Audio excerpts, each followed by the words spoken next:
ये है आपके 5-5 मिनिस्टर इस इलाके में लड़ रहे हैं, अयोध्या भी इसी क्षेत्र में आ रहा है, 13 सीटें आपके पास हैं। इस बार वो वाला मोमेंटम नहीं बन रहा है 19 वाला, कोई बात है? ब्रजेश जी, इस बार चुनाव एक तरफा चुनाव चल रहा है। विपक्ष के पास तर्कस में कोई तीर नहीं है। विपक्ष गठबंधन जिस तरीके से करके 2019 में लड़ा था, इस बार सब छिन्न भिन्न है।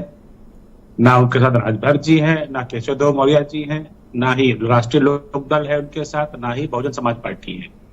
और 5वें फेज के जो इलेक्शंस हुए थे पिछली बार, हमने एक रायबरेली की सीट छोड़कर बाकी सभी सीटें लगभग जीती थी। अमेठी में राहुल गांधी को भी हरा के भगाया था। दोबारा उनकी हिम्मत नहीं पड़ी कि वो राहुल गांधी अमेठी में जाकर के चुनाव खुद लड़ पाए। प्रियंका वाड्रा महासचिव थी और प्रभारी थी, और प्रभारी होने के बाद भी कांग्रेस को एक सीट पर सिमट गई थी। और उन्हीं के काल में विधानसभा के चुनावों में विधानसभा में मात्र उनके 2 लोग विधायक बचे थे। 2% का वोट शेयर उनका है। समाजवादी पार्टी के पास भी मात्र अभी 3 सांसद ही है।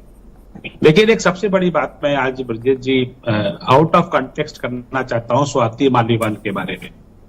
आम आदमी पार्टी की महिला सांसद को जिस तरीके से एक राज्य के मुख्यमंत्री के घर के अंदर पीटा गया, सेक्सुअल असॉल्ट किया गया, उनके कपड़े फाड़े गए, छाती पे, पेट के नीचे लात घूसों से उनको पीटा गया, और उसकी पुष्टि स्वयं उनके सबसे जो फायर ब्रांड सांसद हैं संजय सिंह ने भी करी है, और उसमें आज पुलिस ने FIR दर्ज की है। ये देश के लिए बड़ा गंभीर मुद्दा है कि भारत के एक मुख्यमंत्री के प्रदेश के मुख्यमंत्री के घर के अंदर ये दूसरा वाकया हुआ है। इसके पहले एक चीफ सेक्रेटरी को पीटा गया था, उसमें भी FIR हुई थी, और यहाँ आज जो है स्वयं उन्हीं की पार्टी की महिला सांसद को पीटा गया है।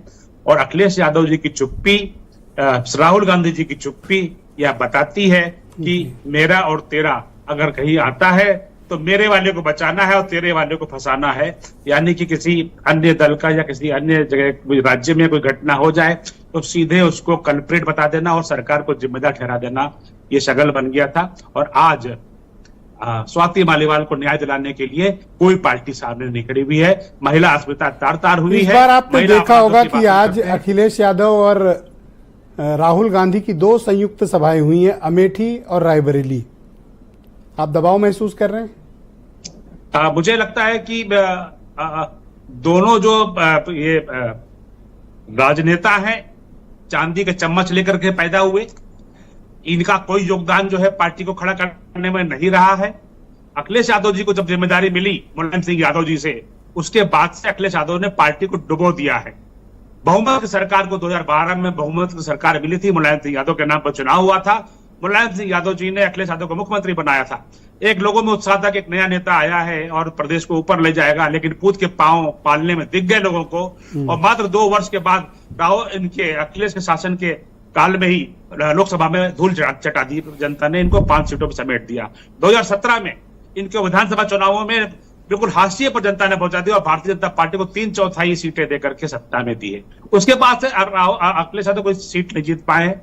यही हाल राहुल गांधी का रहा है। जब से राहुल गांधी नेता हुए हैं पार्टी का, सभी राज्यों में अच्छा, ये लोग हार रहे हैं, ये नॉन परफॉर्मर हैं, ये फेल हो जा रहे हैं बार बार, लेकिन आपको तो ये जवाब देना पड़ेगा ना इन 14 सीट के मतदाताओं को कि आपने इनके लिए 10 साल में क्या किया।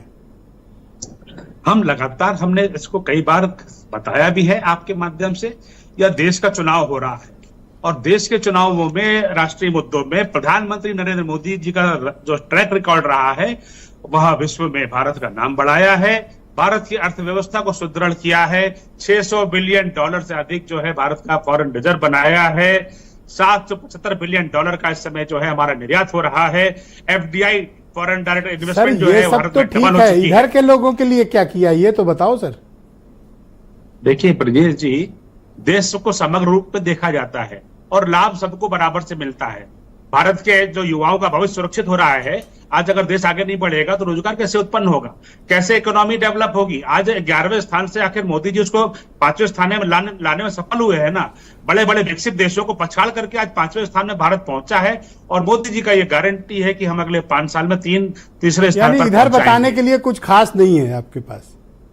मुझे लगता है कि ये तो आप हमारे साथ ज्यादती करेंगे। क्यों आप क्या जाती है? चीज इसमें जानना कौन चाह सी रहे हैं? जाती अगर है? specific आप पूछना बता दो चाहें कि तो मैं इधर जवाब क्या दे किया है, मैं वही तो पूछ रहा हूँ। तो मैं बता तो रहा हूं आपको कि हमने विश्व में तीसरा बड़ा इकोसिस्टम डेवलप किया है स्टार्टअप का। हर जिले में उत्पाद हो रहा है, एक जिला एक उत्पाद की जो है योजना चल रही है। आज इस विश्व में तीसरा सबसे बड़ा इकोसिस्टम है हमारा स्टार्टअप का। जो आप कभी जी। यूनिकॉर्न का नाम नहीं जानते थे, मैं जानता, आज 110 से अधिक यूनिकॉर्न काम कर रहे हैं। एक यूनिकॉर्न की कीमत $1 बिलियन से ज्यादा है, यानी कि करीब 85,500 करोड़ रुपए की एक यूनिट, जिसमें कि कई लोगों को रोजगार थैंक यू मिलता आलोक है। जी, शुक्रिया। मैं इस डिबेट